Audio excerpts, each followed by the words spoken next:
AR Rahman గారు బాలీవుడ్లో కుల వివక్ష ఉంది, అందుకే నాకు అవకాశాలు రావట్లేదు. గత 8 ఏళ్ళుగా నేను ఇక్కడ ఉన్నాను, కానీ నాకు అవకాశాలు రాకపోవడానికి, గత 8 సంవత్సరాలుగా అవకాశాలు రాకపోవడానికి కారణం ప్రధానంగా నాకు నేను పలానా కులానికి చెందడం వల్లే, పలానా మతానికి చెందిన వాడడం వల్లే అని చెప్పేసి ఒక స్టేట్మెంట్ అయితే పాస్ చేసినట్లుగా అభిప్రాయపడి అనుకొని చాలామంది దీన్ని వివాదానికి దారితీశారు. అసలేం జరిగిందో మనం మళ్ళీ చూస్తే రెహమాన్ గారు ఏమీ అనలా. మీకు ఎందుకండి అవకాశాలు లేవు బాలీవుడ్లో అంటే, ఏమోనండి 8 ఏళ్ళుగా నన్ను ఎవరు పిలవట్లేదు, మేబీ ఇది కూడా ఒక కారణం అయి ఉండొచ్చు అని ఒక గాసిప్ నాకు చెవున పడింది అన్నాడు.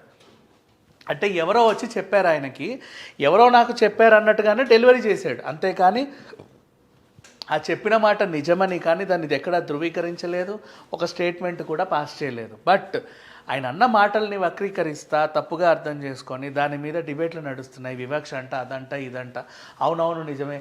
అప్పుడెప్పుడో సుశాంత్ సింగ్ రాజ్పూత్ చనిపోయిన తర్వాత చాలామందికి విషయాలు వెలుగులోకి వచ్చాయి. ఏమని? వివక్ష ఉంది అందుకే ఆయన చనిపోయాడని. అప్పుడు బాయ్కాట్ బాలీవుడ్ అన్నారు, చాలా పెద్ద ఉద్యమం జరిగింది.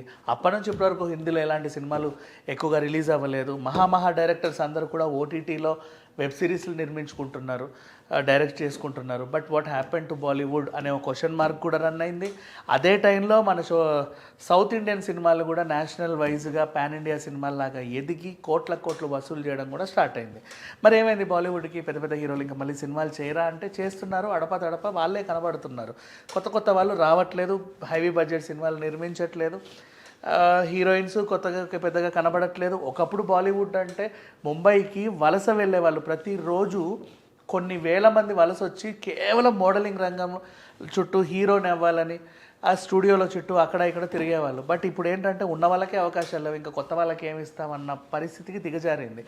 ఆ సంక్షోభం కొనసాగుతూ ఉన్న టైంలోనే ఇలాంటి ఒక వ్యాఖ్య ఏఆర్ రెహమాన్ లాంటి ఒక దిగ్గజ మ్యూజిక్ డైరెక్టర్ నోటి వెంట వచ్చేసరికి చాలామంది ఇది నిజమేనేమో అనుకున్నారు.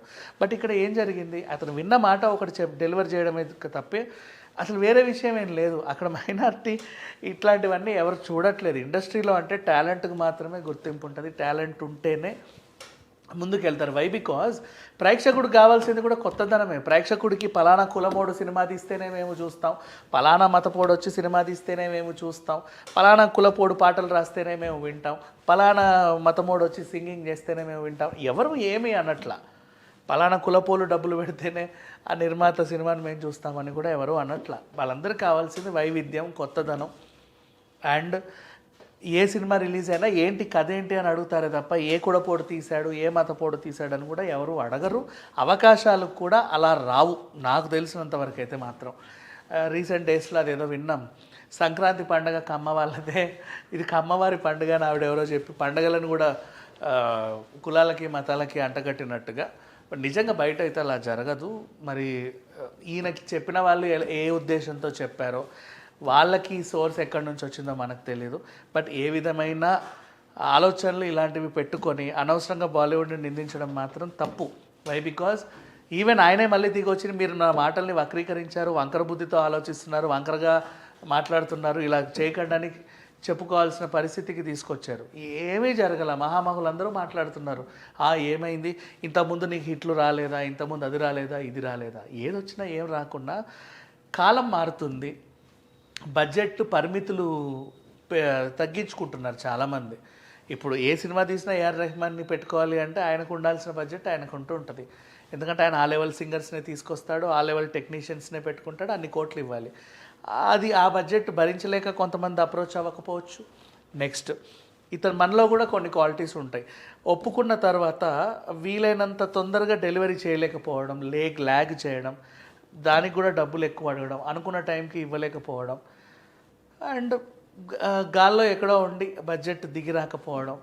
పోనీ అంత బడ్జెట్ నువ్వు అడిగినట్టు నీకు ఇచ్చినా ఏమన్నా కొత్తదనం ఇచ్చావా అంటే అదే పాటలు అటు తిప్పి మళ్ళీ వీళ్ళకి ఇవ్వడం, ఇట్లాంటివన్నీ చూసి విసిగిపోయిన వాళ్ళు కూడా ఉంటారు. బట్ ఏదేమైనా ఏఆర్ రెహమాన్ గారు, ఏఆర్ రెహమాన్ గారు, మణిరత్నం గారు, మద్రాస్ టాకీస్, ఏఆర్ రెహమాన్, అలాగే మన మణిరత్నం, ఇట్లాంటి పేర్లు చూసినప్పుడల్లా ఒక మంచి పాటలు అనేవి మనకి ఎప్పటి నుంచో గుర్తు. అట్లాంటి మహా ఆ, సంగీత దర్శకుడు ఏఆర్ రెహమాన్ గారు, ఆయన గురించి ఇట్లా మాట్లాడడం చాలా తప్పు. అండ్ ఆస్కార్ గ్రహీత స్లమ్ డాగ్ మిలియనర్ సినిమా మన దేశంది కూడా కాదయ్యా బాబు, ఎక్కడో రిలీజ్ అయితే ఆయన అట్నుంచి ఆస్కార్ తెచ్చుకున్నాడు. అంటే మన వాళ్ళు ఇప్పటివరకు ఆస్కార్ కూడా పంపల. ఎందుకు పంపలేదు అంటే మళ్ళీ దీనికేనేమో అందుకే పంపలేదు అని మాత్రం అనకూడదు, అదేం లేదు. సమ్ టైమ్స్ కొంతమందికి అనిపించిన విషయాలను డెలివరీ చేసిన విధానం బట్టి అవతల వాళ్ళు దాన్ని మళ్ళీ ఇంకెవరికైనా చెప్పిన విధానాన్ని బట్టి ఒక్కొక్కసారి ఇలాంటి పొరపాట్లు డొల్లుతూ ఉంటాయి.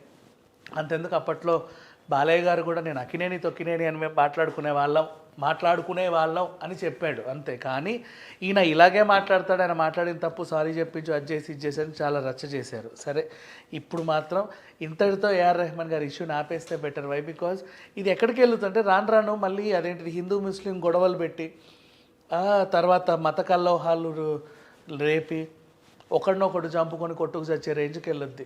ఎప్పుడైనా ఇలాంటి సెన్సిటివ్ ఇష్యూస్ బయటకు వచ్చినప్పుడు కులం, మతం, ప్రాంతం, దాన్ని మ్యాక్సిమం టు మ్యాక్సిమం అక్కడే ఫుల్ స్టాప్ వేస్తే బెటర్.